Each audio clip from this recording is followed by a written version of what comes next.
Let's talk about one of the strangest contradictions of modern warfare, the drone operator. This is a soldier who goes to war every single day, sitting in a high-tech cockpit, but can still make it home for dinner with their family. They are right there on the front lines, but at the same time, they're thousands of miles away from any actual physical danger. This is what's known as the operator's paradox, and when you really dig into it, you start to uncover the hidden psychological costs of fighting wars from a distance. This quote just nails it, doesn't it? This compression of time and space, it creates this incredibly bizarre psychological reality. I mean, think about it. An operator might spend weeks, even months, just watching a single target. They learn their routines, they see them with their families. It's a level of intimacy that a soldier on the ground would never, ever have. In a way, they're all-seeing, but they're also completely detached, experiencing all of this through the cold glow of a high-definition screen. So, when you actually compare their experience to a conventional soldier's, the differences are just stark. A soldier in the field is dealing with immediate physical threats. The fear of dying is very, very real. But they also build this incredible bond, this camaraderie through that shared danger. For the drone operator, the whole thing is inverted. The threat isn't to their body, it's to their mind. They trade the fear of dying for things like guilt and burnout, and instead of that camaraderie, there's this weird sense of isolation. And then, at the end of their shift, they just commute home, back into a world that has absolutely no idea what they've just seen or done. So, to really get our heads around this, here's how we're going to break it down. First, we'll look at the view from the operator's chair itself. Then, we'll dive into what's called the psychological whiplash of this kind of combat. We're going to explore a really dangerous coping mechanism known as making monsters, the unseen wound it can leave behind, and finally, we'll see why all of this is a huge warning, not just for the military, but really for all of us. Okay, so let's start by really trying to understand the world of a drone operator, because it is so much more complicated than the picture we all have in our heads of someone just, playing a video game. So a typical drone crew is a whole team, and they have to work in this incredibly intense, coordinated way. You've got the pilot, who's actually flying the aircraft. Then there's the sensor operator, and they're the one controlling the camera, zooming in, tracking targets, and, if a strike is ordered, guiding the missile. And then you have the mission intelligence coordinator, who's this vital link to a huge network of other analysts. Every single decision, every move, it's all the result of this team's shared focus, often for grueling 12-hour shifts. And that intense focus leads us to one of the biggest stressors of the job, this sudden, incredibly jarring shift. Just imagine for a second. You've spent days, maybe weeks, in monotonous surveillance, just watching, documenting the patterns of life down below. It's a state of being on high alert, but you're passive. And then, in an instant, an order comes down, and the team has to switch from being these silent observers to being active combatants, delivering lethal force.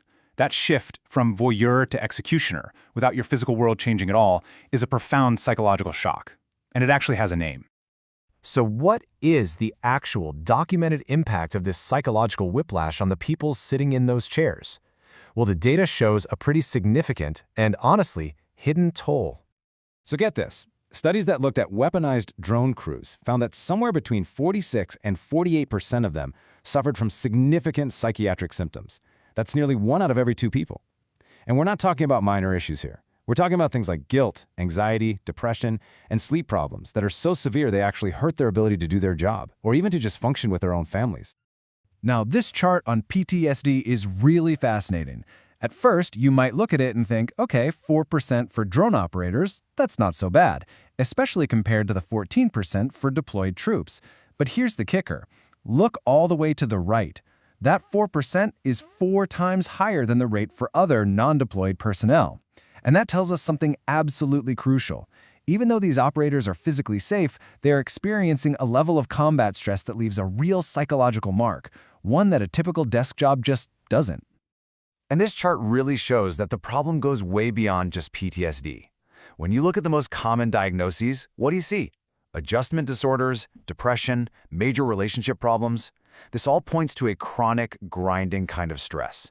A burnout that's fueled by long hours and the unique weight of their work, which then just bleeds into every other part of their lives. So, when you're facing that kind of psychological pressure, you have to ask, right? How does a person even cope? How do they keep showing up to do this job day after day? Well, the answer, a lot of the time, lies in a really powerful and frankly dangerous psychological tool, dehumanization. Dehumanization is at its core a process of moral exclusion. It's like flipping a mental switch that recategorizes another person or a whole group of people as something less than human. And once you do that, all the moral and ethical rules we normally apply to people, like don't harm them, they can be suspended. It makes the unthinkable thinkable. Now, psychologists usually talk about two main forms. There's animalistic dehumanization. That's the one we often think of, likening an enemy to an animal, a savage, or vermin.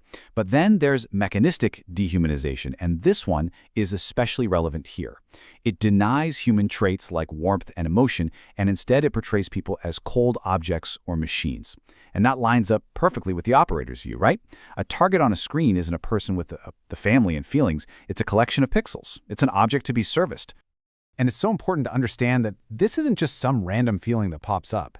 It's a process, and it's enabled by specific tools, like the ones you see here. For a drone operator, the most obvious one is social distance. I mean, literally thousands of miles separate them from their target. And there's also de-individuation, where you stop seeing individuals and you only see members of a hostile group. It's this psychological distance created by these tools that makes an act possible from a screen that would be completely impossible if you were face-to-face. But what happens when that distance just collapses? When the operator has to watch the aftermath of a strike, when they see bystanders, or when the sheer weight of their actions just becomes too much to bear? Even when dehumanization works as a kind of shield, it can leave behind a really deep and lasting wound. And that wound is called moral injury. It's fundamentally different from PTSD. PTSD is a wound of fear. It's born from a threat to your life. Moral injury, on the other hand, is a wound of the conscience. It comes from violating your own core moral code. It's that soul-deep conflict that arises from doing something, seeing something, or failing to prevent something that you believe is profoundly wrong. It's the feeling of having lost a part of your own humanity. And this quote shows just how incredibly complicated it is to treat moral injury. Think about it. So much of therapy is rightly focused on helping the victims of trauma. But moral injury forces us to confront the suffering of the person who pulled the trigger, the person who caused the harm. It requires this profound act of empathy to hold space for the guilt and shame of someone who is both a warrior and, in a sense, a perpetrator. For anyone grappling with this, there is no easy fix, but frameworks like this one can offer a path forward. It's about deeply exploring the emotion, not running from it. What actually happened? What moral line did I cross? What was the context? Was I tired? Was I under orders? Was I misinformed? And maybe most importantly, how can I seek repair? It's a really difficult personal journey toward trying to make some kind of peace with your own actions. Okay, so for this last part, let's zoom all the way out. Because the drone operator's experience, this strange new world of digital distance and moral consequence, is actually a powerful warning for all of us, especially in our increasingly technological and polarized societies. Dehumanization is not a new tool. Not at all. It is one of history's most reliable warning signs for atrocity. Whether it was portraying Africans as less than human to justify slavery, or the Nazis labeling Jews as vermin to pave the way for the Holocaust, or Hutu leaders in Rwanda calling Tutsis cockroaches to fuel a genocide, the pattern is terrifyingly consistent. First, you make the other person less than human, and then you can do anything to them. And this kind of language is absolutely not confined to the past. This quote from 2018 just shows how the rhetoric of dehumanization, explicitly calling a group of people animals, is still very much a part of modern political discussion, often as a way to frame an outgroup as some kind of dangerous subhuman threat. And this isn't just about leaders anymore. It's seeping into the general population. A study in 2018 found that a staggering 77% of people rated their political opponents as literally less evolved on a scale depicting human evolution. And this tendency was found pretty much equally among both Republicans and Democrats. We are starting to see the people we disagree with as fundamentally less human than we are. And that brings us right back to the operator's paradox. That physical and psychological distance that makes their work possible is now just a feature of our everyday lives. We interact through screens, we argue with avatars, we boil down complex human beings into simple political labels. The drone operator's struggle to see the humanity through the screen is now everyone's struggle. So the question we're left with isn't just for them, it's for all of us.